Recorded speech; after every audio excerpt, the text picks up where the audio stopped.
If you're new to a city and trying to look for directions, do you use a map, ask someone for directions, or walk or drive till you figure it out yourself? If you choose any of these options or any of these responses, you are a visual, auditory, or a kinesthetic learner. But you know what's coming, don't you?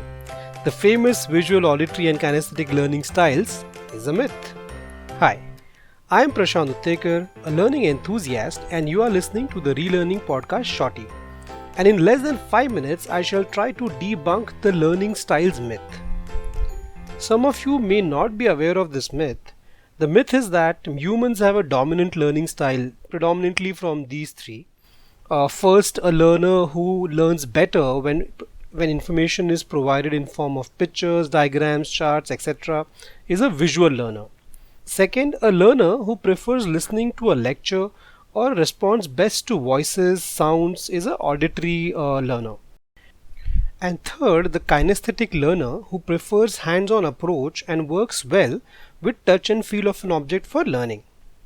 It is also called as a VAC model, V for visual, A for auditory, and K for kinesthetic.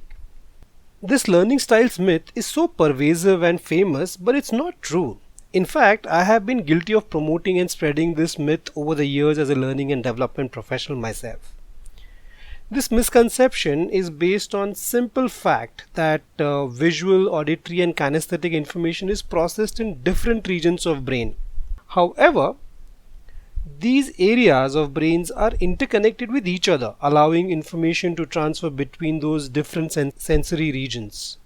The brain works as an integrated whole and discrete and closed off compartments. Talking about compartments, in many schools and corporates, the facilitators are boxing the learners in these visual, auditory, and kinesthetic compartment and creating a learning journey with their dominant style, completely ignoring the other learning style. One might say that he has noticed someone do better because he prefers information in the preferred mode like visual, auditory, or kinesthetic. Such observations are linked to a psychological phenomena called as confirmation bias, the tendency to confirm one's belief and neglect the counter evidence. We know such people, right? Example, those who strongly believe that Earth is flat will disregard and downplay instances that are odds with the myth. Sorry, flat earthers. It's very simple. A learner is successful when he experiences the learning content or material in different forms, in different modes. He should test himself on the content. If he makes attempts to make meaningful connections around the content, using multiple methods to consume content is a good learning practice.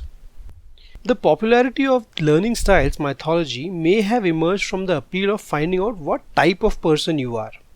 This is basically trying to figure out what kind of personality one has. And we love personality tests. So next time when you are new to a city and trying to figure out directions, choose any option that will help you reach your destination without worrying much about your personality type. Hope you liked this episode. Do tag us with a screenshot of any episode from the Relearning Podcast and we shall feature your post on the social media handles, which are Relearn Podcast on Twitter and the Relearning Podcast on Facebook and Instagram. Until next time, this is Prashant. Keep relearning. Bye.